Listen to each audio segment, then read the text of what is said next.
વલાઓ, પ્રભુ ઈસુના નામમાં પ્રેમી સલામ.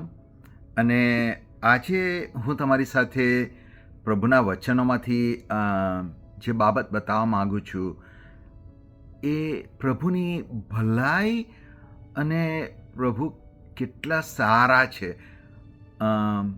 એ બતાવવા માગું છું. ખાસ કરીને નાતાલના સમયોમાં તમે આ કલમ ઘણીવાર સાંભળી હશે. યશાયા પ્રભુતકના પુસ્તકના 7મા અધ્યાયમાં કે કુંવારીને પેટે દીકરો જન્મશે અને તું તેનું નામ ઇમાનુએલ પાડશે. અને મને તમને ખબર છે કે એ ભવિષ્યવાણી પ્રભુ ઈસુના માટે હતી અને યશાયા પ્રબોધકના સમયમાં એ કહેવામાં આવી હતી.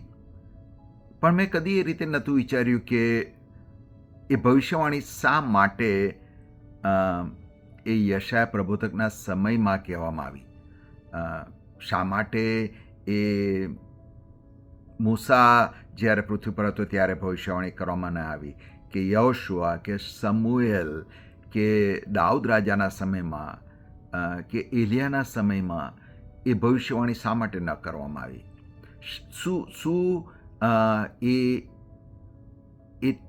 શું અગત્યતા હતી કે યશાયા પ્રબોધકના સમયની અંદર એ ભવિષ્યવાણી કરવામાં આવી? અને જ્યારે હું સમજવાની કોશિશ કરતો હતો ત્યારે મેં 7મો અધ્યાય વાંચ્યો યશાયા પ્રબોધકના પુસ્તકનો, અને એની સાથે સાથે ત્યાં એ આહાઝ રાજાની વાત આવે છે કે પ્રભુ આહાઝ રાજાની પાસે યશાયા પ્રબોધકને મોકલે છે. હવે આ બાબત જો સમજવી હોય તો આહાઝ કોણ હતો એનો જો તમને થોડો ઘણો પણ જો ખ્યાલ આપવા માગું તો તમારે બીજા રાજાઓનું પુસ્તક એનો 16મો અધ્યાય અને બીજા કાળવૃત્તાંતના 28મા અધ્યાયની અંદર આહાઝ વિશે વાંચવું પડશે. પણ હું તમને ટૂંકમાં કહું કે આહાઝ એ દુષ્ટમાં દુષ્ટ યહુદાની અંદર રાજા હતો. એની દુષ્ટતાનો કોઈ હિસાબ નહોતો.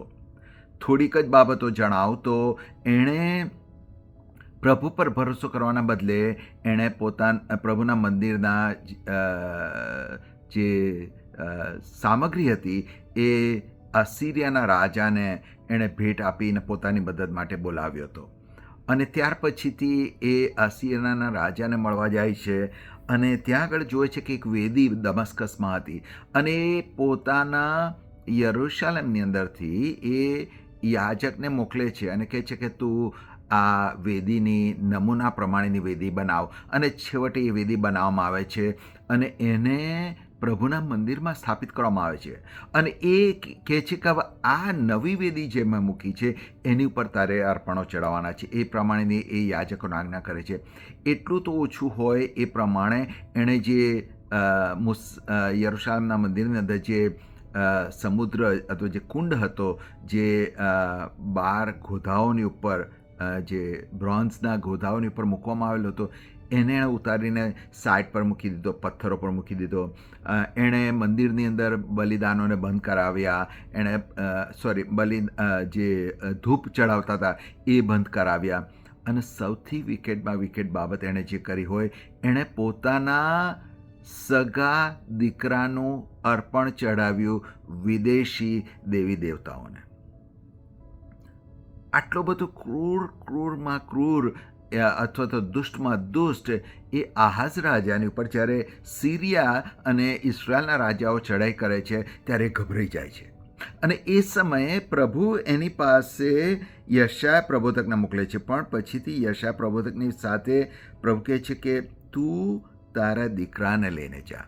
જો તમે વાંચો 7મા અધ્યાયની 3જી કલમમાં પ્રભુ કહે છે કે go to meet Ahaz, you and Shear-Jashub, your son. શેર-જાશુબનો અર્થ થાય છે ઇઝરાયલના રેમનેટ, જે પાછા આવશે અથવા સ્થાપિત થશે. એના નામનું બહુ સૂચક છે. અને પ્રભુ એને કહે છે આહાઝને કે તું ગભરાય છે શું કરવા? હું તને છોડાવીશ, હું તને બચાવીશ. અને પછીથી પ્રભુ આગળ જઈને એને એવું કહે છે કે 9મી કલમ કહે છે કે જો તું વિશ્વાસ કરીશ ને તો તું સ્થાપિત થઈશ. તમે વિચાર તો કરો કે આટલો બધો દુષ્ટ હોવા છતાં પણ એ દાઉદના કુળમાં જન્મેલો હતો અને એટલા માટે પ્રભુ કહે છે કે પ્રભુ પોતાનો જે કરાર હતો એને નથી ભૂલતા, અને પ્રભુ એની સામે એને હાથ એક્સટેન્ડ કરે છે, જાણે પ્રભુ એને કહે છે, પ્રભુ પાછો વાળવાની કોશિશ કરે છે આહાઝને, અને કહે છે કે જો તું વિશ્વાસ કરીશ ને તો તું સ્થાપિત થઈશ. આહાઝ શું કહે છે?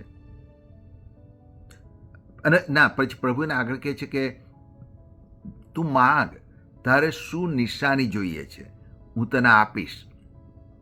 અને આહાઝ એવું કહે છે, મારે કોઈ નિશાની નથી જોઈતી. પહેલી નજરે લાગે કદાચ આહાઝ સારો હશે, પણ તમે જો વિચાર કરો તો જો એ નિશાની પૂરી થાય અને પ્રભુ જે કહે છે એ પ્રમાણે થાય તો એણે પ્રભુ પર વિશ્વાસ કરવો જોઈએ.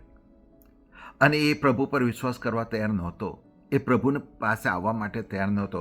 પણ તેમ છતાં પણ પ્રભુ આગળ ચાલીને યહૂદાના અથવા દાઉદના કુળના માટે શું કહે છે?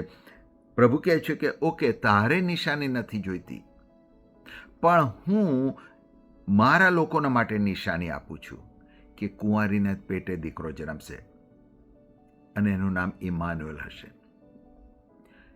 એવી ભયંકર અંધકારની પરિસ્થિતિ છે કે જ્યાં યહૂદાનો રાજા એ પ્રભુની સાથે ચાલવા ના પાડે છે, પ્રભુએ સ્થાપેલા બધા નિયમોનો ભંગ કરે છે, મંદિરના જે વ્યવસ્થાઓ હતી એને અટકાવી દે છે, અલગ વેદી સ્થાપે છે, અને એની ઉપર એ અર્પણો ચડાવે છે, અને પોતાના સગા દીકરાનું પણ એ બલિદાન આપે છે વિદેશી દેવદેવતાઓને. પણ તેમ છતાં પણ પ્રભુ એને પાછો ફરવાની તક આપે છે. આ અંધકાર જેવી પરિસ્થિતિમાં પ્રભુ આશાનું કિરણ આપે છે, અને પ્રભુ એને એકચ્યુઅલી સિરિયા અને ઇઝરાયલના રાજાઓના હુમલામાંથી બચાવે છે.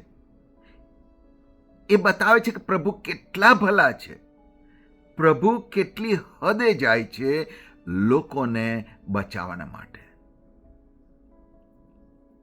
અને ઘણીવાર મને ને તમને જે શંકા થાય છે પ્રભુની ભલાઈ માટે, પ્રભુના પ્રેમ માટે. અને મારે તમને આજે એટલું જ કહેવું છે કે જો પ્રભુ આહાઝ જેવા આહાઝને પ્રભુ પાછા ફરવાની તક પર તક આપ્યા કરે છે, તો એ શું પ્રભુ મને ને તમને તક નથી આપતા? પ્રભુ મને ને તમને બહુ પ્રેમ કરે છે, અને એટલા માટે પ્રભુ કહે છે કે જો તું વિશ્વાસ કરીશ તો તું સ્થાપિત થઈશ, તું માંગ, હું તને નિશાની આપવા માંગુ છું. અને આવા ડાર્કેસ્ટ મોમેન્ટની અંદર, યહૂદાના ડાર્કેસ્ટ સમયની અંદર પ્રભુ આશાનું કિરણ આપે છે. મને નથી ખબર તમારી માનસિક સ્થિતિ શું છે, તમારી ઈશ્વર સાથેની સંબંધોમાં તમે ક્યાં છો, પણ હું તમને એક આશા આપવા માંગુ છું, પ્રભુ તમને છોડી દેવાના નથી, છોડી દેશે નહીં. પ્રભુ તમારી પાછળ પ્રેમથી, પ્રભુનું વચન કહે છે કે મેં તમને પ્રીતની દોરીઓથી ખેંચ્યા છે. અને આશા રાખું છું કે તમે પ્રભુના પ્રેમને સમજશો, અને આહાઝની જેમ તમે એવું નહીં કહો કે ના પ્રભુ, મારે તારી સાથે નથી ચાલવું.